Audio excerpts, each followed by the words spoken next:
Marketer of the Day, episode 679. Scale your company. Outsource to virtual assistants. Grow your brand recognition and master your freelance life with Laura Pennington Briggs. We are back with the podcast, and Laura Pennington Briggs is back.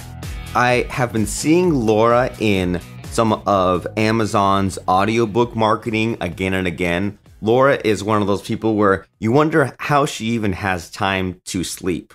And Laura is back with some breaking news, and that's that by 2027, freelancers will make up the majority of professionals. And this is extremely important for you today for one of two reasons. One is that you might be one of these freelancers, and I know that up until now, people have had this misconception that freelancer means that it's someone who doesn't get paid a lot and has to be working their tail off. Well, more and more people will be these freelancers that can work from anywhere, set their own hours, do what they want, not be stuck in a 9-to-5. But on the other side of the coin, you might be someone who needs to hire a team of freelancers. So in either case, whether you're a worker or an employer, freelancers are the way things are going. And Laura has, since we last talked, she's put out 2 TEDx talks. She's had a new published book, and not just something self-published, but a real book with a real publisher.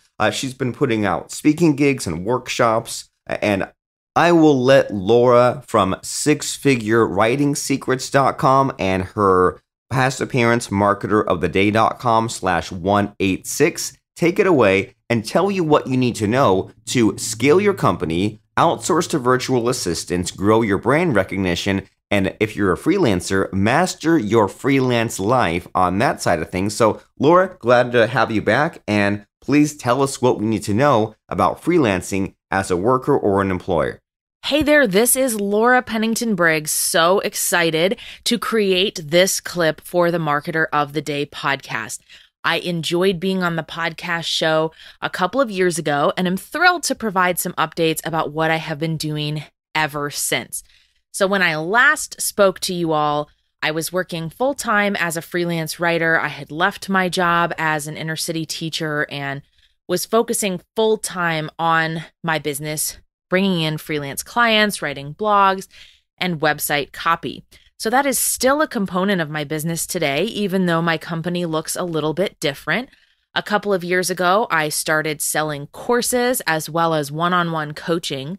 So I've moved a little bit away from helping beginning freelancers and am focusing almost exclusively on intermediate and advanced freelancers who are looking to scale their company, outsource to virtual assistants, and to really grow their brand recognition and marketing techniques to be as successful as possible. So I'm usually coaching between 2 to 3 freelancers at a time. I also have a Facebook group called Mastering Your Freelance Life with Laura, where I provide free trainings, insight, and sort of short action tips from the world of freelancing and marketing. Some of the most exciting things in my business since I've last been on this show have happened in the last 2 years or so. In 2019, I had the opportunity to deliver 2 TEDx talks about how freelancing is changing the economy. One of those is called The Future is Freelancing, sort of all about how the world of work has been changed by freelancers and why so many of them are seeking to stay full-time as freelancers, as opposed to using it as only sort of an in-between jobs situation.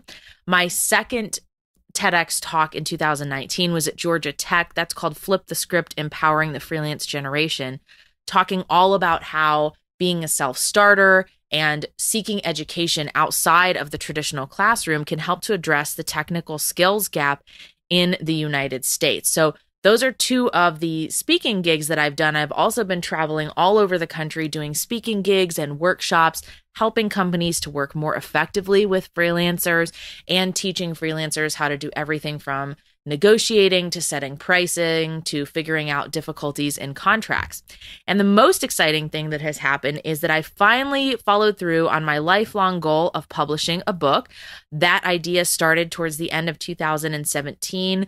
In the middle of 2017, I visited a writers' conference where I pitched live to an agent and attended a lot of great workshops about the business of writing and publishing. And that really sparked an idea in me to try to sell a business book. So I began working on a book proposal and put together a 45-page book proposal to write a book about freelancing. Landed a literary agent, and a couple of months later started working on my very first book with a publisher. So that process was actually very fast, bringing the book to publication. From the time that we signed the contract to the time my first draft was due was about 4 months, 3.5 to 4 months. So that was very quick to turn it around. Thankfully, I'd done a lot of research, and the book is called How to Start Your Own Freelance Writing Business. So it was something I had a lot of expertise in. So a little bit easier to pull together the resources and the research to make that happen.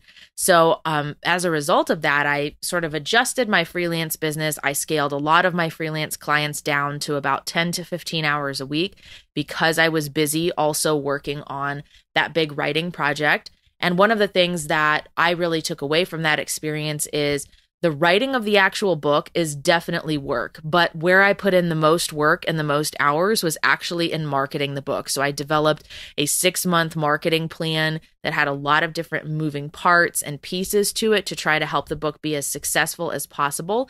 At the time that it launched in July 2019, I have been traveling this entire summer of 2019, promoting the book, doing different speaking engagements, appearing in news media stories, being a guest expert on podcasts. I've really tried to put my name and to put the book out there as well. I even created a trailer for the book on YouTube, came up with lots of creative ways to help raise awareness and build the buzz in publishing a book. So it is now the fall of 2019. I am working on 2 other books at this point in time, which is very exciting. I am also finishing my Ph.D. dissertation. So I started my Ph.D. several years ago, actually many years ago now, and finished all of my coursework and then sort of put everything on pause to focus on building my business. And now that I have finished a book and cleared some of my schedule, I am going back to my doctoral dissertation to finish my research. I've collected a lot of my data, and that project is all about the experiences of victims of domestic violence and child abuse when they raise those concerns in the context of family court rather than criminal court. So I am working to finish my PhD in public administration and policy through Virginia Tech. Recently started that formal process. It will take anywhere from 8 to 10 months from beginning to end. So that is what I am working on. I have also moved. My husband transitioned out of the military. He left the Navy after 14 years serving both enlisted and as an officer. And we are currently living in Minnesota while he completes his 2-year occupational medicine residency to become a board certified physician. So many changes, so many of them good and exciting and big steps forward. I'm so excited to be able to come back and to provide an update to you all and hopefully provide a little bit of inspiration. Never give up with any of the goals that you have, and you never know where your business or your dreams are going to take you. Thanks again for having me. Extremely good advice. And what I got out of all of Laura's accomplishments and advice today is that so many people won't jump through the hoops. So many people won't do what needs to be done. They won't get the speaking gigs booked. They won't write that book proposal. And I mean, she's working on 2 other books, finishing her PhD. So she is all about figuring out what the requirements are and then finding the best way to attack those things. Now, you have 2 choices to make at this point. You could sit back and keep doing what you're doing and think, well, that was some nice advice. That was something to think about. Or you can begin taking actions because, as Laura said, you never know where your dreams or your business are going to take you. And it's really important that you check out some of these resources. She has those 2 TEDx talks, The Future is Freelancing and Empowering the Freelance Generation. Her website is sixfigurewritingsecrets.com. And from there, you can find that new Amazon book she mentioned, which is Start Your Own Freelance Writing Business, the complete guide to starting and scaling from scratch. And one last thing that I got out of Laura's presentation that I hope you get to is that your business sometimes evolves. Sometimes you figure out a skill, you figure out what you need to do to pay the bills, and then you realize, I could help other people do the same things that I've just done. And in Laura's case, she figured out how to make money writing and then added another income stream, teaching people how to do the same thing, and then figured out how to grow a freelance business, and other people can do the same thing. So really think about that. But you can't get anywhere unless you take some action. The action it takes right now is to go to sixfigurewritingsecrets.com and see what Laura has for you today, and we'll see you there. Thanks, Laura Pennington Briggs, and thank you for listening. We really appreciate you listening to today's episode of Marketer of the Day. Subscribe to us on iTunes and rate and review us at marketeroftheday.com/iTunes.